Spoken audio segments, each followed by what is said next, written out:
For one thing about the guitar, it's always a handy instrument to have around. The reason why the guitar works, I think, is because I can make all sorts of crazy noises with it, as well as play really peaceful sounding stuff.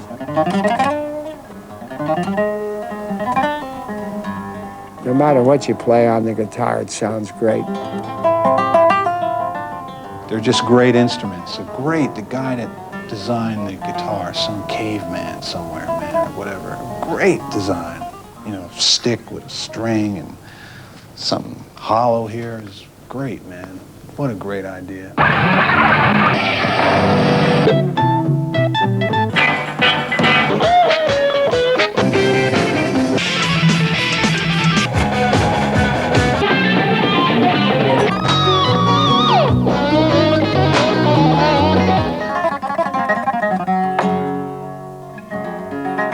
In October 1991, this auditorium in the Spanish city of Seville will host one of the greatest ever gatherings of guitarists to celebrate the fact that the electric guitar in the last 50 years has come to determine and shape the popular music of the 20th century.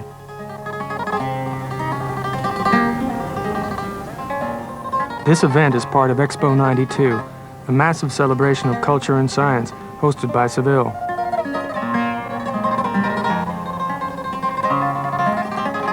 Phil Manzanera, Roxy Music's guitarist for 10 years, is one of the event's musical directors. To me, Spain is the spiritual home of the guitar, and the flamenco guitarists were the first guitar heroes. This makes Seville the perfect place for this event. I'm sure the players will be inspired by this, and by the presence of each other to produce some great music. It's about time somebody came up with this idea. And I'm really excited to look forward to... everybody's going to be on their toes, you know, because everybody's playing the other's instrument. Just watching a couple seconds of John McLaughlin, I'll be able to learn something, steal something, or B.B. King. I want to just be there and we say cock my ear on them. I want to see what it is that they do that make it sound so good. Well, I've got a chance to experience their playing and enjoy them and steal some things from them. I always borrow, you know. They're going to be able to see history, the history of music, the last 50 years or so or more, displayed right in front of them. They've got a good selection of guitar players there. So I better get a good night's rest before I walk in with those guys.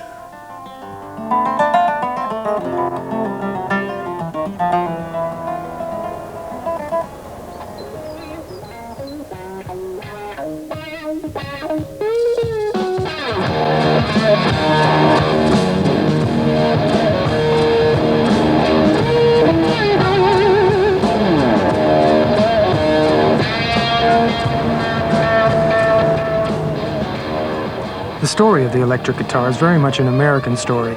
It's the story of an instrument born out of necessity when the rural bluesmen migrated to the cities and needed to be heard in their new urban environment. But once amplified, the acoustic guitar became a whole new instrument.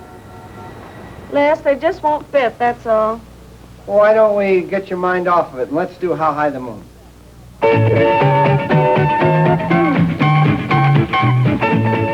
Les Paul, a popular jazz player throughout the 40s and 50s, was one of the first to see that the electric acoustic was the beginning of a new world.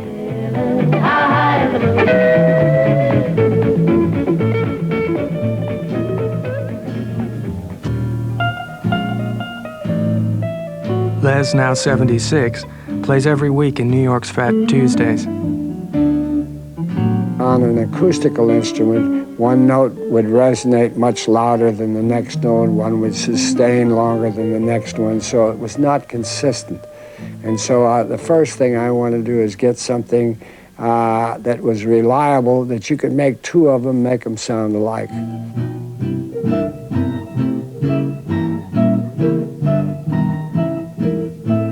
It happened in 1941 when I told my friends I was going to go over to the Epiphone factory and make a 4x4 log. And here it is right here. And I would just string it up and try it. And I tried it and I said, this is the answer to all the answers to this thing. my backyard in California was full of a lot of talented people, one of them being Leo Fender. And old Leo was looking at this thing, and he says, "What are you going to do with that log?" And I says, "Well, I'm trying to convince Gibson." Leo says, "You know, I'm thinking of making one of these things. Would you like to go with me on it?" And I said, "No, I'll stick with Gibson. I'll convince him sooner or later." Gibson didn't take the solid body guitar very seriously. Late in the 40s, when Fender introduced the Telecaster, which was the first production solid body, after Fender started to sell quite a few, Gibson began to pay closer attention. At that time, they went and found Les Paul again. Les had a solid body design that Gibson had rejected, saying, "We'd never produce anything like that, it's just a plank." At that point, they said, "Let's go find this man with a broomstick again."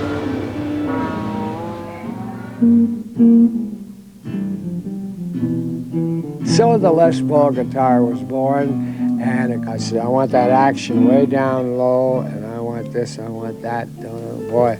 And it was tough for Gibson. So a lot of gray hairs up at Gibson. Until you will still my heart, I love.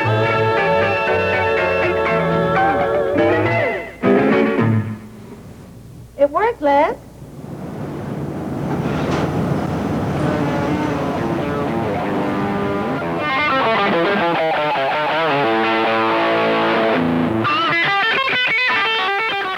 When Leo Fender started making the solid body Fender guitar, and it came out really big. And that solid body guitar started a whole new world. I mean, it had a great sound, a great effects, and then Les Paul came out with his guitars, his solid body guitars, which created a whole different sound, different market. The guitar became the largest selling item we had in the store, where before it used to be trumpets and trombones and saxophones and bass fiddles. Now it was electric basses and solid body guitars. In the years before the advent of the solid body, the electric guitar was already proving itself as a virtuoso instrument in the hands of its first playing genius. Charlie Christian, Benny Goodman's guitarist in the early 40s, was giving the guitar a voice that would transform it from rhythm to lead status.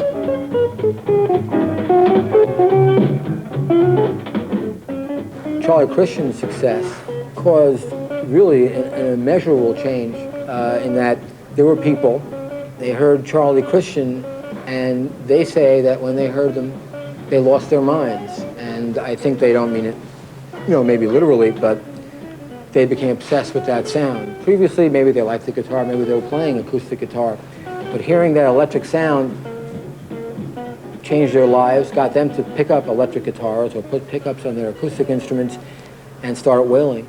When I first heard his recordings, I knew he was something special because nobody else was playing like that. But his tone was also excellent. And I noticed that after that, nobody else ever really came up to that sound that he had. I think guitar players are still trying to get the sound that he had. And I don't know how he got that sound, to tell you the truth.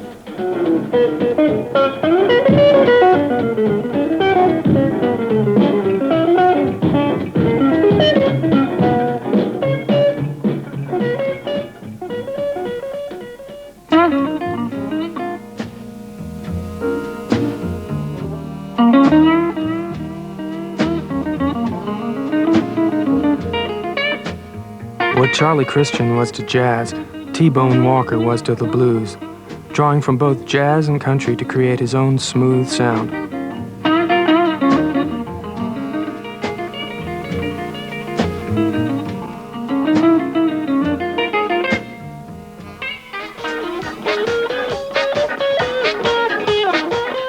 These diverse styles would inspire young players like B.B. King, who would mix it up and add his own earthiness.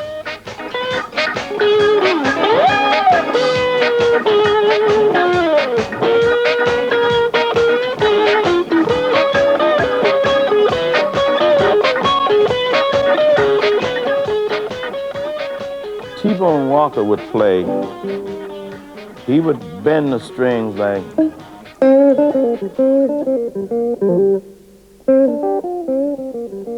that.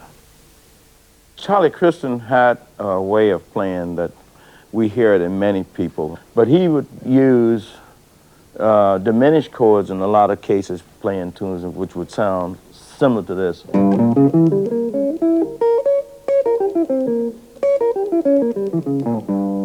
Like that. And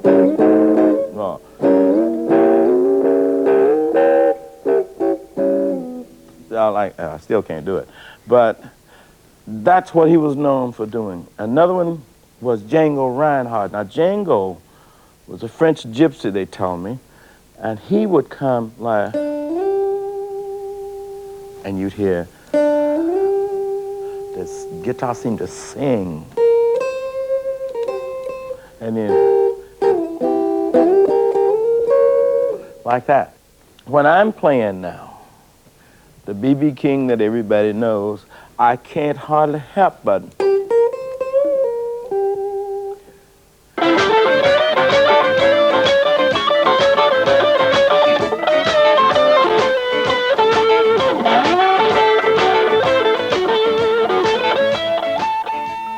he was one of the great popularizers of the electric blues. When the rural bluesmen went up to Chicago, and it was following a whole black migration in the States, of people looking for work in the North after they left the farms,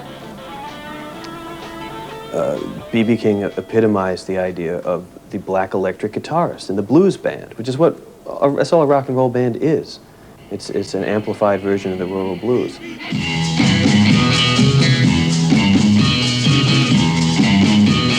By the mid-50s, these rural blues had evolved into something new and exciting, with the addition of driving rhythms and short, catchy solos. These would provide the soundtrack for a social revolution and the blueprint for a vast new industry. I'm a roll, honey, and you can't keep up with me. Well, I'll tell you one little secret. I play the guitar as if I had a drum. I wanted to be a drummer, but I couldn't get this hand to leave this one alone. You know, this one tried to do with this. I play drums a little bit, but I'm limited. And so I use the guitar, the same licks that I put on the guitar, I would like to do as a drummer.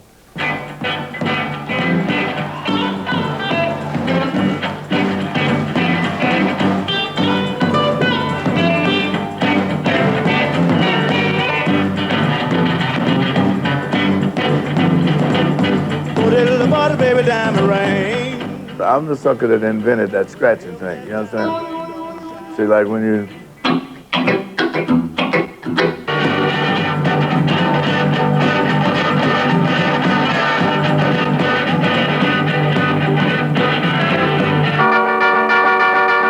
Riding along in my automobile.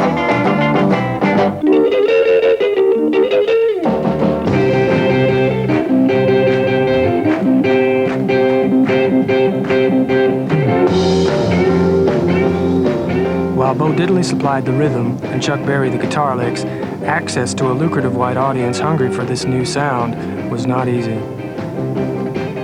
At that time, we had that kind of a mess here in America.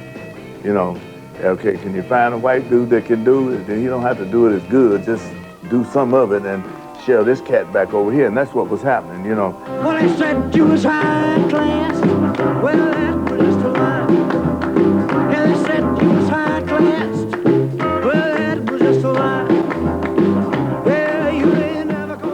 Elvis Presley put the guitar into the popular consciousness. Elvis Presley standing around on TV and shaking his hips and banging the guitar once every 32 bars or so.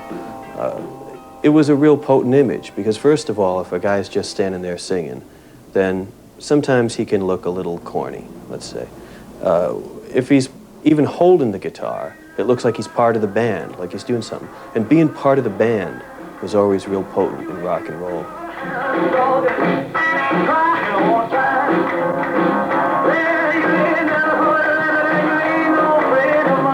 Every group comes into the store. There's not one famous musician, except for Elvis Presley, who never walked into the store. We had to deliver stuff to him at the Waldorf once. He needed a bunch of things, but I guess he was very shy.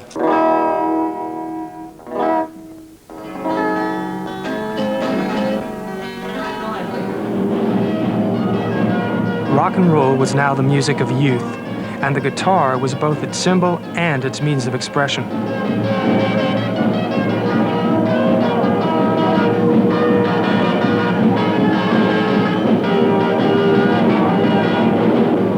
While it was America that set this guitar revolution in motion, it was England at the beginning of the 60s that turned it into a phenomenon.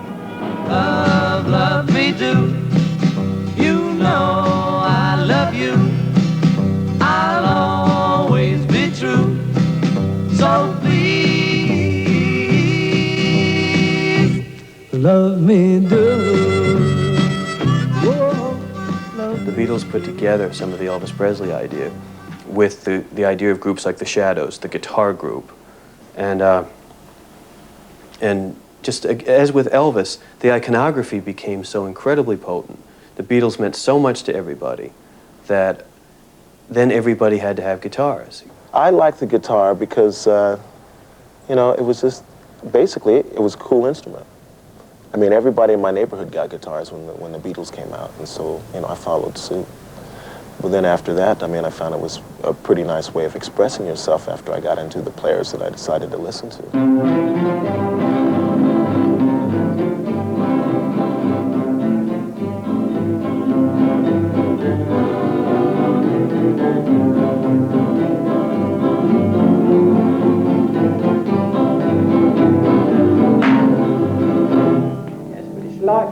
Several things made the guitar popular. One, I would think that it was easy to carry around with it. Two, with the amplification, made a lot of noise. People liked a lot of noise.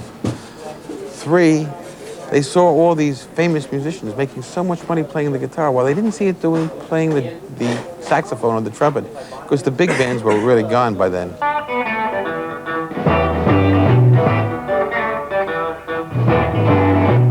Boom, boom, boom, boom. I love to see you strut up and down the floor when you're talking to me. That baby talk, I like it like that. Ho, ho, ho, ho. Whoa, baby. Yes, ma'am. As the Beatles were defining the popular face of the guitar, a large British audience were tapping into the American roots of the music through people like John Lee Hooker. Out of this emerged the British blues. boom, boom, boom, boom. You know I like it like that. With the baby talk. Groups like the Yardbirds, the Rolling Stones, and Cream then re-exported their version of the blues back to the United States. Knocks me off of my feet. Boom, boom, boom, boom. In a white room with black curtains near the station. All of the bands then were just doing that. They were trying to recreate, you know, the American blues thing, but I think the difference between us and them was that we wanted to make our own statement. We wanted to express our own thing, write our own music.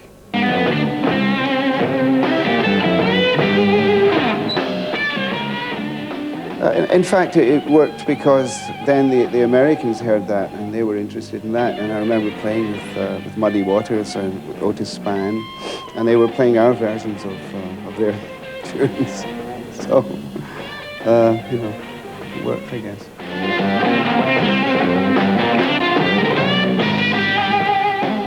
England and the English somehow see the treasures of the United States a little more clearly than the people in the United States do themselves. The bluesmen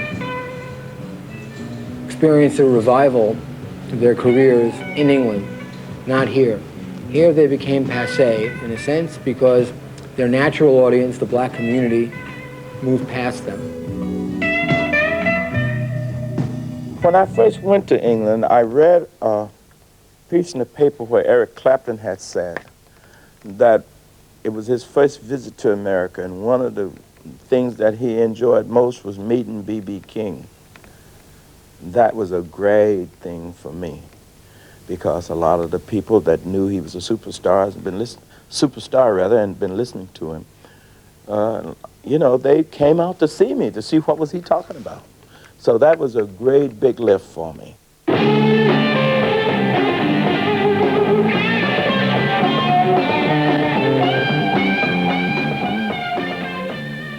Clapton related to the blues in a way that is mysterious because he was a middle-class English kid and yet seems to have been very common. For some reason that we'll find out when we get to heaven, Eric Clapton and Keith Richards and John Mayall and a lot of other young English kids found something in common with this rural black American music from the southern plantations that was 20 years out of time when they heard it.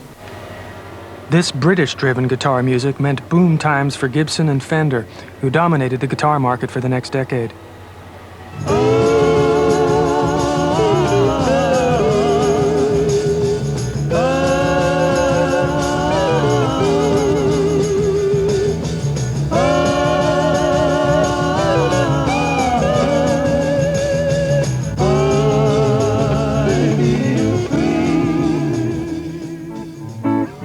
Meanwhile, Black America had moved on from blues to embrace soul music.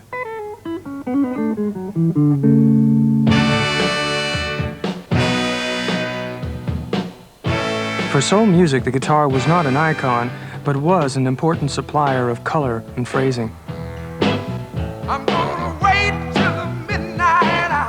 If there's anything to be said about the stacked sound, it really was music with licks in it. We like to call them money licks, you know. A song that becomes a real national hit record is identifiable within its working parts, whatever it is. But a funny little, little thing that happened with me in writing a song, I came up with an intro for a song with Wilson Pickett that went like this.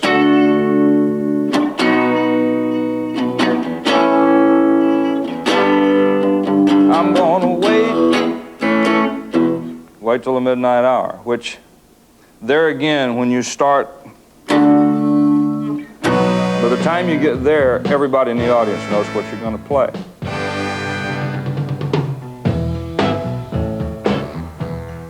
I was working with Eddie Floyd one night, and we wrote a pretty neat little song called Knock on Wood. We were having trouble, you know, getting an intro for it. And I sat there, and all of a sudden it hit me, I don't know why it hit me, to play Midnight Hour intro backwards, which went. And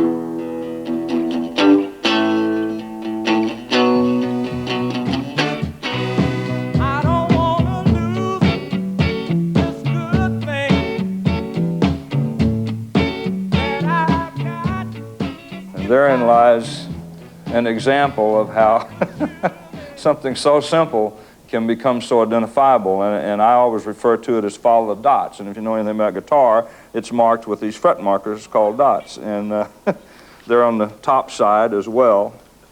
And you just follow the dots, and you can't get into trouble, you know.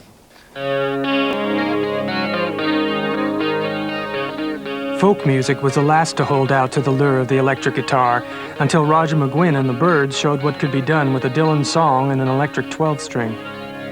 I was interested in getting an electric 12-string, so I took a pickup and put it in my acoustic 12-string, but it didn't quite have the sound that I was looking for. And around 1965, the Beatles came out, 64, 65, and I was really interested in the sound that they were getting, so I went to see George Harrison playing a Rickenbacker in A Hard Day's Night, and that's what gave me the idea for the Rickenbacker 12. At the time I heard the Beatles, I was working as a songwriter in the Brill Building, which is a famous Tin Pan Alley in New York City. And my job was to listen to the radio and emulate the songs that I heard. And when the Beatles came out, I was doing that. So naturally, I jumped right into that kind of music and started mixing folk songs that I'd known before with the Beatles beat. Things like, well, what later came out is Turn, Turn, Turn. To everything, turn, turn, turn. There is a season, turn, turn, turn. And a time to every purpose under heaven. Roger McGuinn very much came out of folk music. He was in the Limelighters. He was in some traditional groups. McGuinn came out of that. What was really important was that unlike a lot of folk music snobs, McGuinn heard the Beatles and said, this is the greatest, I got to start a band too. But he brought a lot of folk music into it with him. Most obviously the 12-string guitar, which has in itself become a whole kind of subgenre. But McGuinn put things together in a new way, and the fact that then it would work with Bob Dylan's lyrics as a Mr. Tambourine Man suddenly opened up a world of possibilities. I used a lot of my banjo technique on the guitar. I started doing this rolling thing.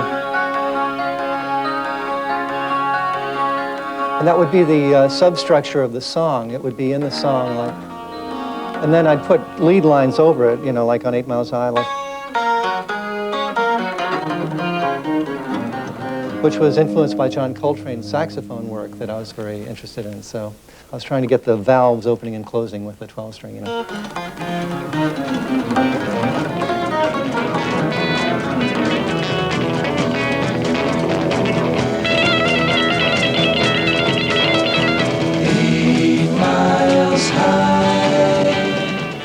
If you want to get real small about it, there is a whole line that you can follow from the 60s to the present that came out of the Byrds. And then, you know, in the bigger sense, the Byrds become one more color that goes in and out of everything else. And a lot of people, you know, Springsteen or Jackson Browne or any number of people will have their one Byrdsy song. Hey, Mr. Tambourine Man, play a song. While the whole world seemed to tune into rock and roll in its various guises, the musicians themselves were inspired not only by blues, but by jazz virtuosos like John Coltrane and Wes Montgomery.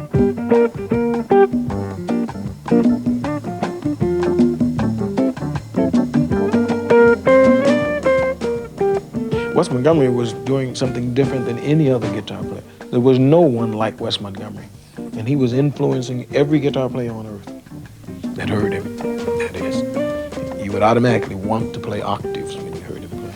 That was his great contribution, the one that stuck out the most. But that had nothing to do with his musicianship. His musicianship was second to none. He would be compared to John Coltrane on saxophone.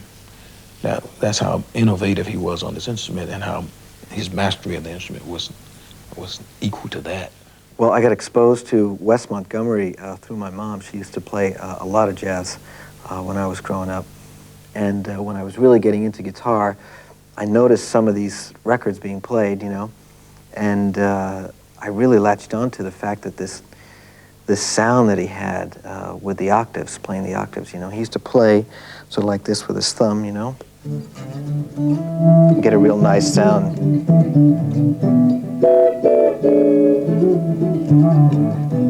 Really beautiful sound. And I guess, although I can't say that I really knew the good notes from the bad notes back then, it did sound really beautiful to me. In the late 60s, George Benson followed in Montgomery's footsteps to become a major jazz guitarist. George established himself, like Wes, as a great jazz player, as a great jazz virtuoso. And what he did was, where Wes played octaves, George would put another note in the middle. And I don't know if I can do this, like, that's like Wes. And then so George was, put that extra note in there, or, and then a little Errol Garner.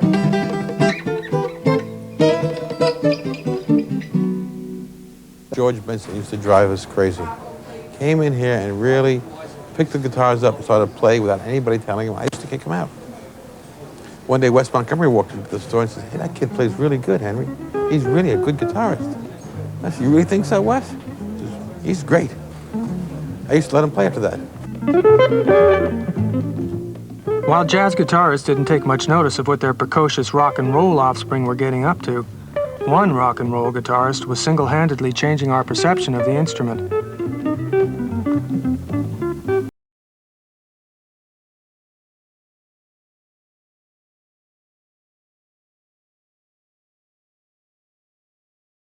Jimi Hendrix was the first guitarist since Charlie Christian to so completely redefine the guitar. Through his mastery of technique and control of feedback, he created a whole new expressive guitar language.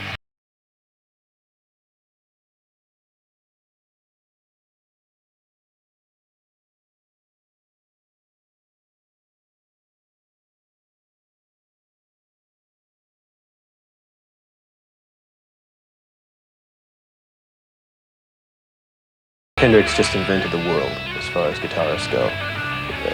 You can't get past that. He was the biggest thing, and he'll always be the biggest thing. And it isn't a matter of technique. You couldn't have the sort of technique that people have if Hendrix hadn't opened the door.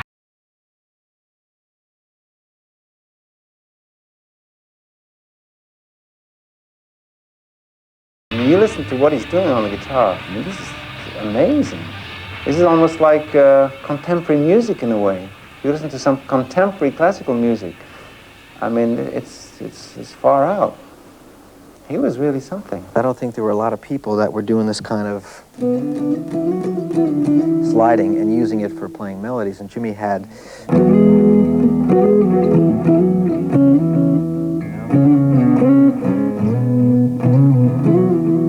mean, that sounds like Wes Montgomery, doesn't it? So the idea of, I'm sure he heard, wow, that's beautiful. You can play octaves and you can play a melody and it sounds bigger than if you went, you know, which is what a lot of surf guitar was doing, very twangy. His style first shocked me. I'd already been playing guitar for 3 years by the time I heard the first notes of Purple Haze, you know, and that scared the hell out of me at that time.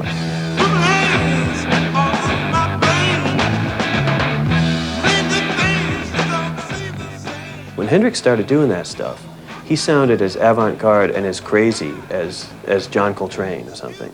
By the time Hendrix was done, then the most extreme sort of both electronic and technical guitar innovations were accepted. And in that way, guitar, even in rock and roll, the guitar mutated way ahead of the rest of the instruments. If you went to a rock concert now and the drummer started playing something really avant-garde, the audience would get restless. If the bass or the piano started playing something truly avant-garde, the audience would get restless. They'd go out for popcorn. But the guitarist could do the craziest thing in the world, and people are going to stand up and cheer.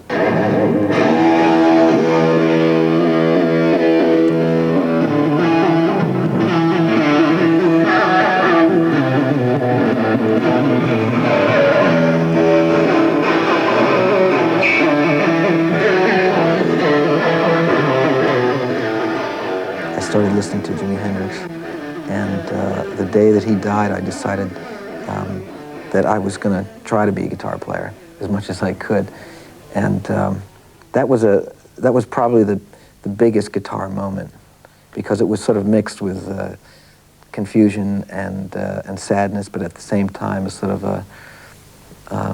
a feeling within me that I was making some sort of a bold, striking move. The almost mutant offspring of Hendrix, the Satrianis and the Vais, and all these guys who are great, great players, and Van Halen's one of them, I think all owe it to him for allowing the acceleration of that process.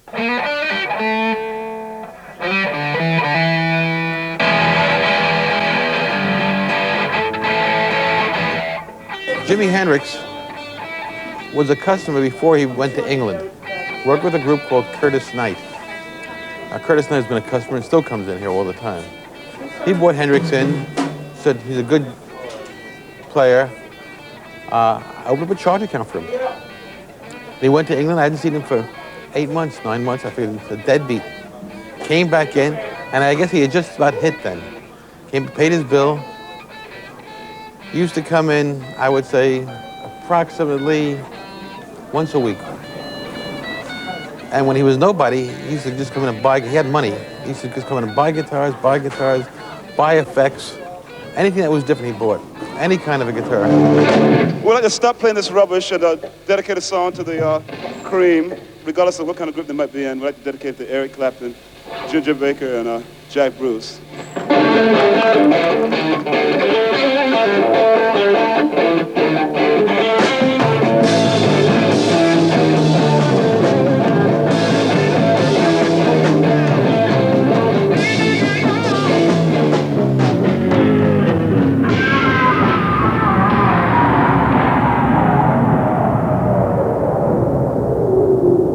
The 70s was a new world. Hendrix was dead and the guitar was no longer king as it jostled for space with the other instruments. Supergroups made concept albums and filled stadiums.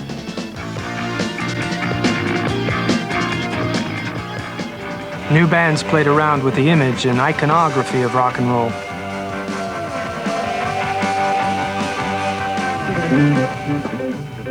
Those who wanted guitar music turned to players like John McLaughlin, who provided a bridge between jazz and rock.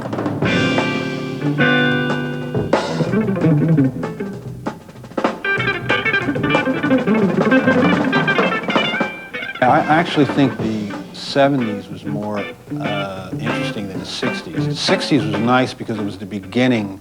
You saw Jimi Hendrix and you saw these individuals, but in the 70s, there were a lot of individuals that emerged, like players like John McLaughlin, you know, many others that took the guitar to even another point.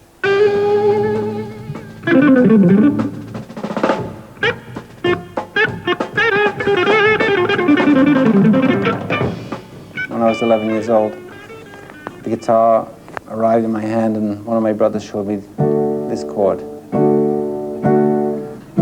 And you feel the vibration in your body. And there's just a feeling to it. I don't know what it is. It's kind of inexplicable. It's sensual, it's aesthetic. I don't know what it is. But from that moment on, I fell in love with the guitar and started to sleep with the guitar right away. That's how much I was infatuated with it. I don't sleep with the guitar anymore, but I'm still infatuated by the guitar.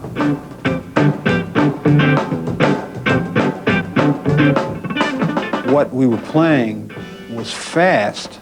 It might have sounded fast, but it really wasn't. It was just a different way of playing, like John Coltrane.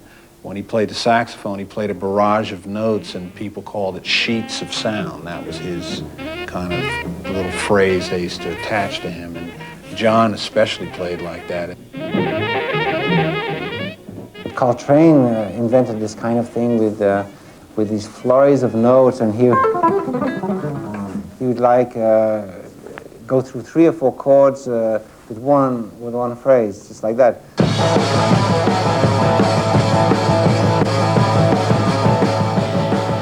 While McLaughlin steered a rock audience into more experimental territory, it was Led Zeppelin who continued to exploit the brutal immediacy of the guitar.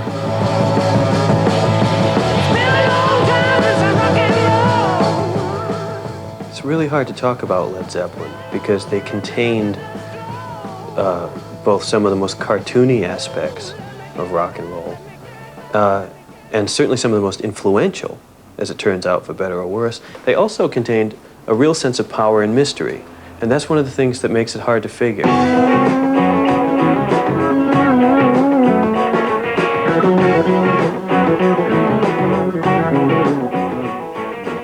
There's no doubt that Led Zeppelin inspired more horrible bands than anybody else has ever inspired.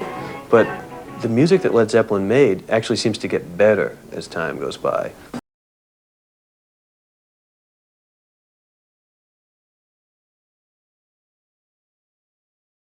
What Led Zeppelin inspired in the mid-70s was a reaction against rock music as spectacle. A new young audience tired of living in the shadow of the 60s wanted to reclaim rock and roll for themselves. They did it with guitars.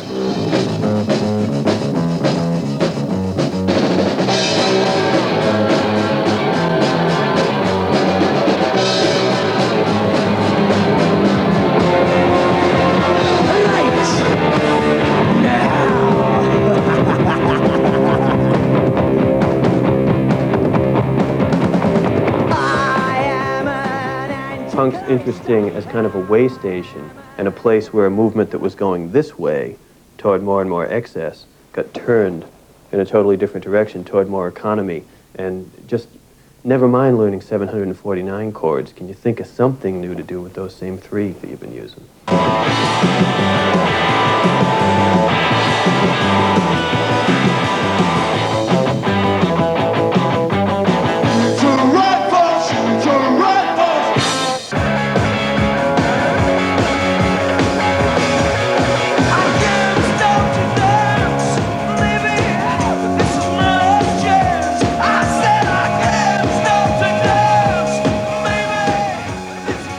You know, what was interesting about punk for the guitar in some ways is what grew out of it again. and the fact that the Police or U2 or REM to varying degrees grew out of the punk movement, and all seem to have the same sense of, well, we got to do something with the guitar, and we're smart enough and talented enough that we're going to find something original to do with it, but we can't quite bring ourselves to get up there and play that long extended solo, because that's everything we're against.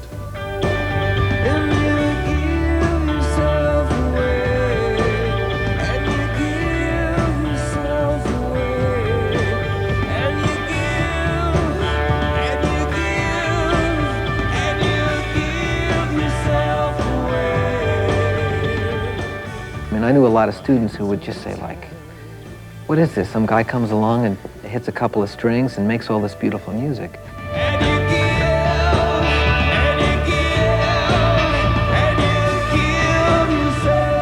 But you want to say, yeah, but that's what it's all about. It's not about achieving. It's not a race. We're not talking about jumping higher or running faster. We're really talking about the quality of the expression.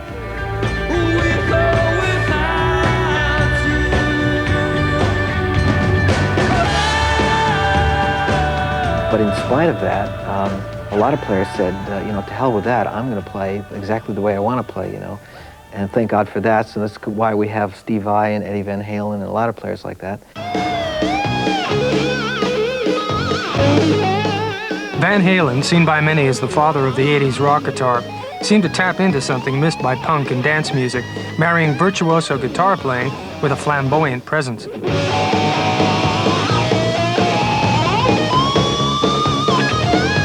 His success sparked off a new wave of guitar bands who took much of their sound and visual identity from Led Zeppelin.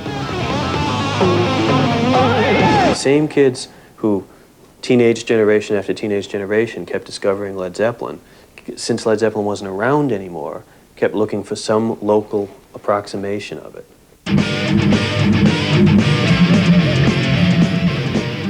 It sounds funny, but for every, let's say for every 10 guys who really are just abusing themselves with the fretboard, there's at least one who is just working on a quicker level. The synapses are firing quicker or something.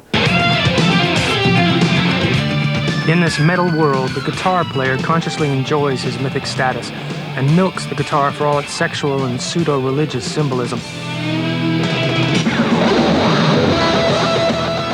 But players like Steve Vai and Joe Satriani, while inhabiting and exploiting this world, use their playing skills to explore other musical territory. Satriani will, when the kind of guitar smoke has cleared, will be viewed, and not only as a great guitarist, but as a person who opened the door for innovation in rock guitar playing.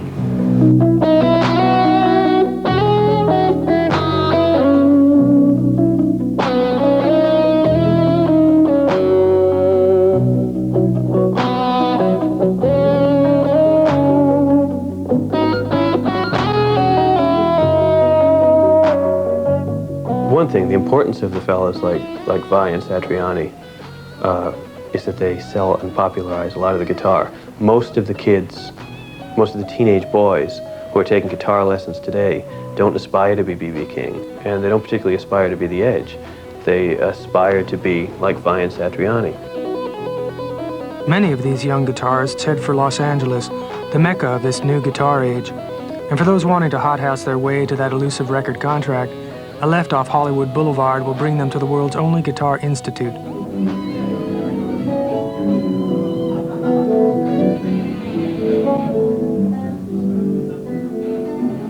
One thing that's unique about this school is we are a player's school, and people come here to play all the time. You have your guitar in your hand 24 hours a day if you want.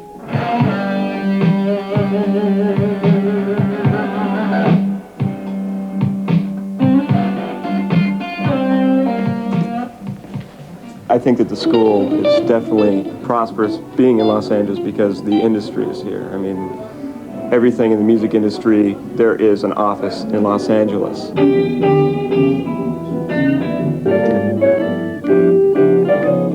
given the contemporary music trend right now, about 50% of it is rock, and then all other styles are pretty split evenly with jazz and fusion and R&B and pop.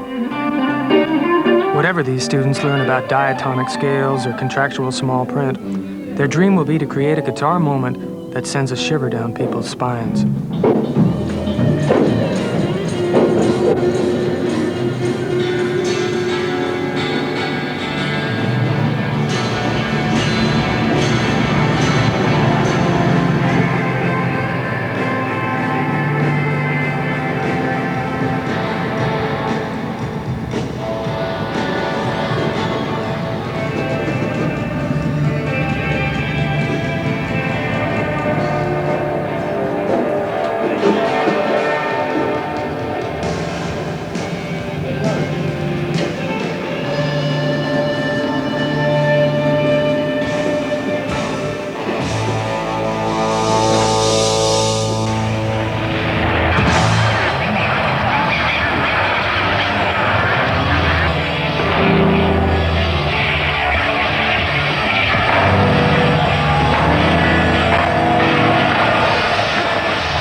This guitar, which is my collector's item,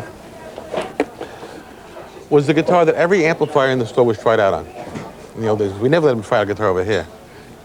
George Harrison came in one day and offered me $300 cash for it. This is the days it was selling for $45. If you ever interview him, ask about Manny's yellow Dan Electro.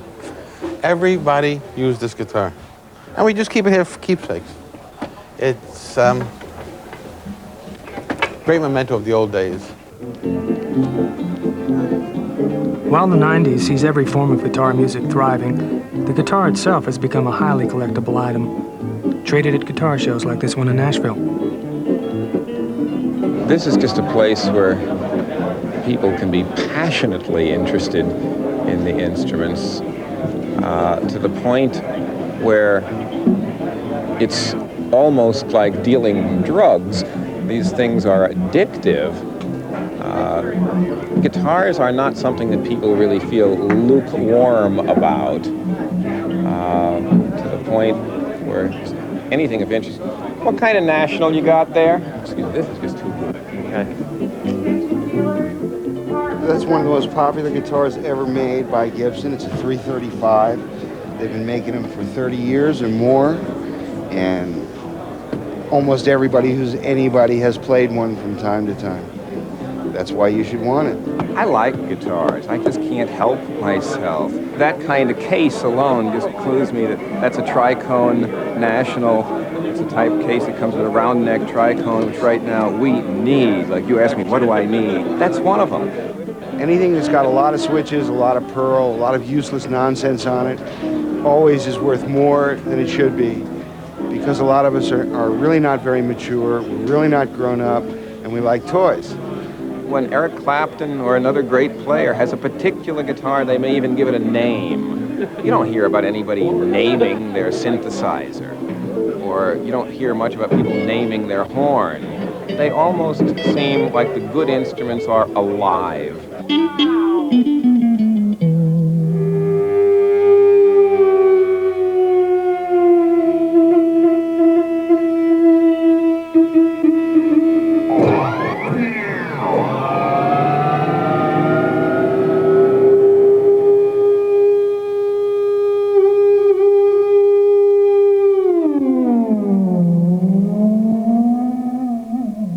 The guitar is just getting bigger and bigger and bigger, and it seems like there's no end to how many things you can create with just 6 strings.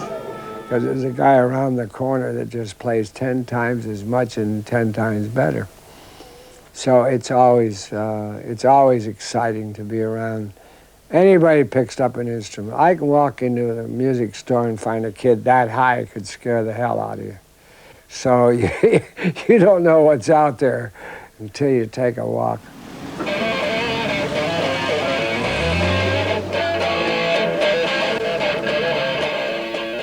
There really isn't any real new techniques that people do that haven't been done before. Some of the very early techniques that one would use on a stringed instrument, a guitar instrument. There's some of the source of that stuff goes back to flamenco. I mean, even like a bass player that, you don't mind if I play something to you? You know, even if you, like the popping bass thing, you know, which is...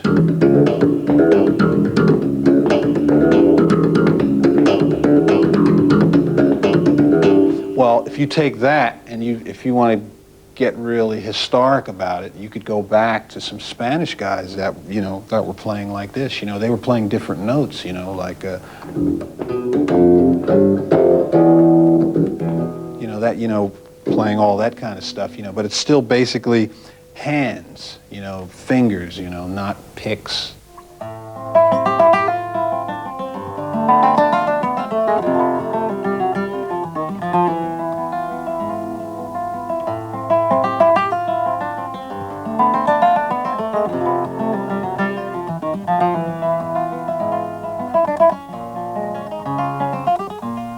This technique where they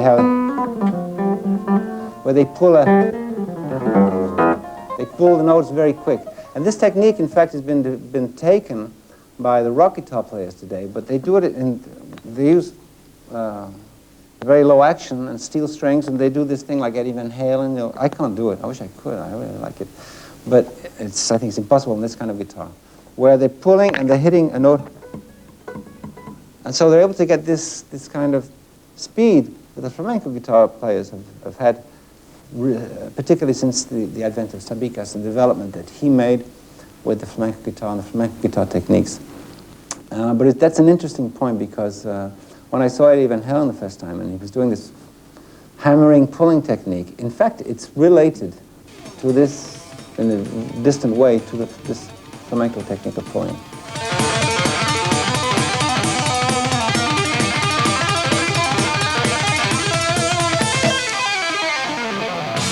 The difference is that Eddie does it with 50 Marshalls.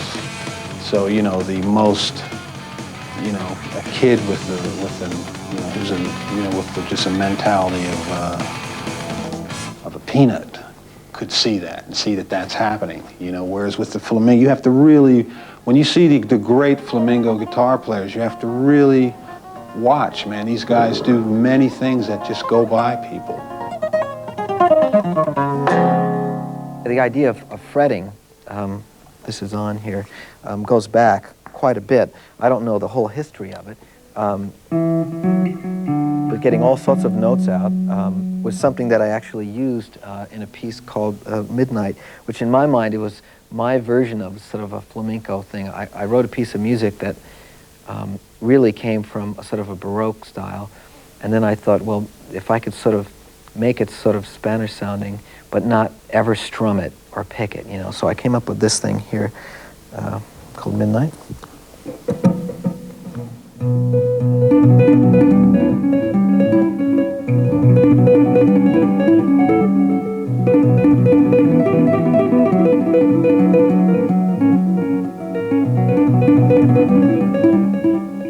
On the guitar, you see every note that you can play, you know, and it begs you, it like says, play me. You don't have to feed it much.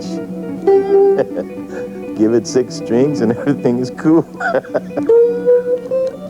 Nothing any different about this guitar. It's the man that plays it. The number one reason that guitar has been the number one instrument is because if you're good at it, you can get the girls. I can really feel sort of like Chuck Berry and Bo Diddley, like right back there, like when I'm playing. Right center with me is Jimi Hendrix and Jimmy Page and guys like that, you know, because that's when I came of age, and that's how I related in my life to, as well as just music. Charlie Christian didn't look around and see Black Sabbath, Metallica, and U2 and all these bands, and so he didn't have to think about that. Charlie Christian's main concern was, I hope the horn players, the drummer and the piano player don't look at me with utter disdain, you know, when I try to solo. So behind those guys really was the flamenco and the classical tradition.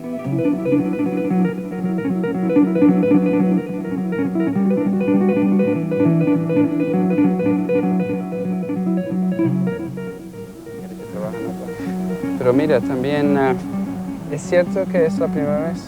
Esto no lo he cogido yo nunca. No. Nunca, nunca.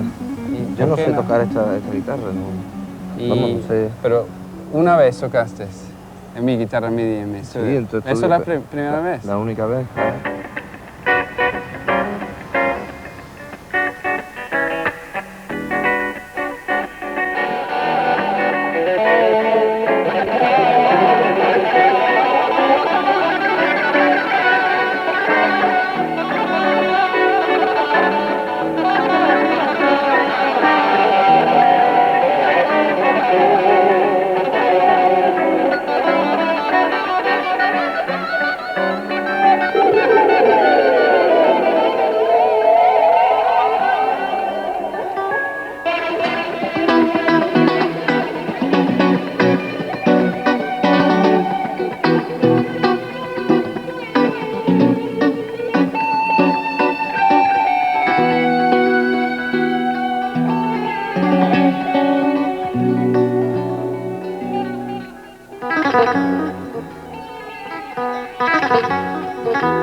Thank you.